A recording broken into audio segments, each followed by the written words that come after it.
Валерьевна, здравствуйте. Прокомментируйте текущую ситуацию с коронавирусной инфекцией у нас в регионе. Добрый день, уважаемые жители Республики Саха-Якутия. Текущая санитарно-эпидемиологическая ситуация в республике является напряженной, и непосредственно за последние сутки, так же как и в течение всей недели, характеризуется увеличение новых случаев новой коронавирусной инфекции на территории республики. Так, в целом за последние сутки зарегистрировано 129 новых случаев коронавирусной инфекции. В городе Якутске это количество составляет 70 случаев.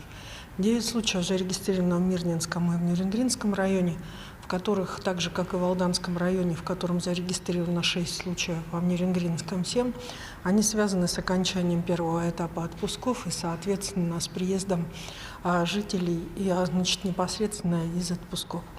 Что касается новых случаев в Вилюйском и Сунтарском улусах, там, где зарегистрировано по 5 случаев, основными причинами завоза в данные районы являются выехавшие на, соответственно, различного рода конкурсы, отпуска за пределы Республики Саха-Якутия, как детские коллективы, так и, соответственно, взрослые. Поэтому еще раз обращаю внимание в целях того, чтобы не допускать распространения новой коронавирусной инфекции в большом количестве, именно не создавать в том числе семейные, а в последующем и корпоративные очаги. Хотелось бы обращать внимание на безопасное передвижение по территории Российской Федерации, а соответственно в связи с тем, что дети не относятся к категории людей, физических лиц, которые подлежат вакцинации. В связи с этим, конечно же, необходимо, чтобы дети под контролем родителей соблюдали соответствующие нормы.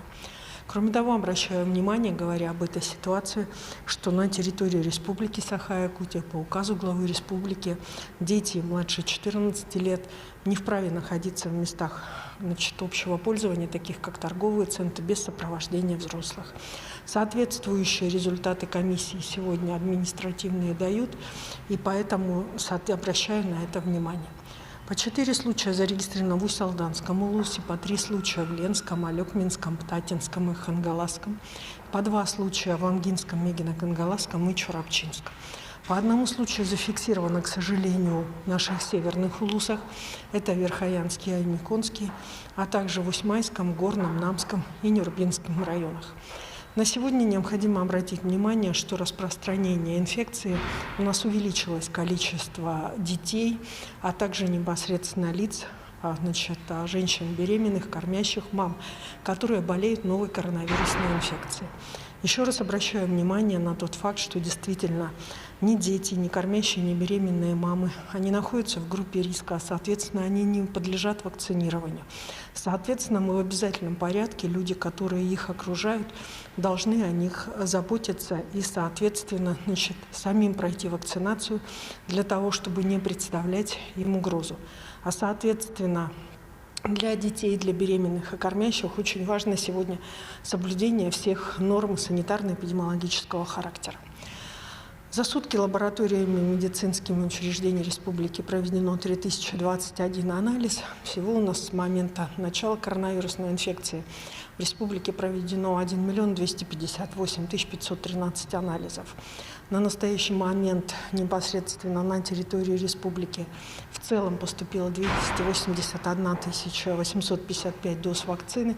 Вакцина на территории республики, которая сегодня есть, это 2 видов вакцины «Эпивак», «Спутник» и «Спутник Лайт».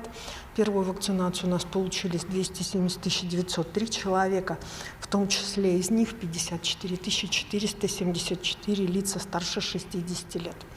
На настоящий момент использованы из поступившей вакцины 25 072%. Необходимо обратить внимание, что поступление вакцины осуществляется на бесплатной основе с Министерства здравоохранения Российской Федерации по, соответственно, графикам поставки, утвержденным Минздравом России. На настоящий момент мы ждем в ближайшее время поступления вновь вакцины, и о наличии вакцины и работе вакцинальных пунктов извещаем регулярно каждый день. При изменении мест вакцинации также обращаем внимание.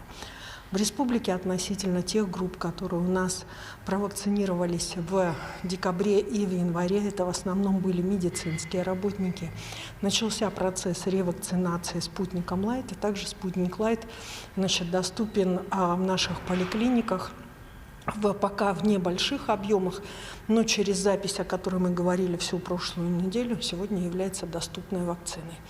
На настоящий момент количество, в целом, в среднем больше 66% от плана, 60% от всего населения.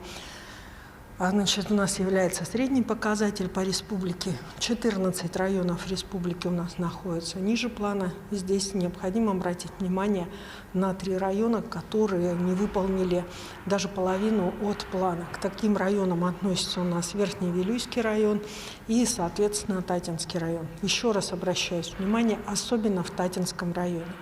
Сегодня нельзя в вашем районе ситуацию назвать благополучной. Большое количество людей заболевших.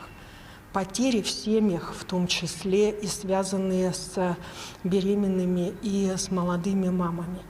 Поэтому спастись мы сегодня, и вы спастись друг друга можем лишь только, если вовремя проведем вакцинацию.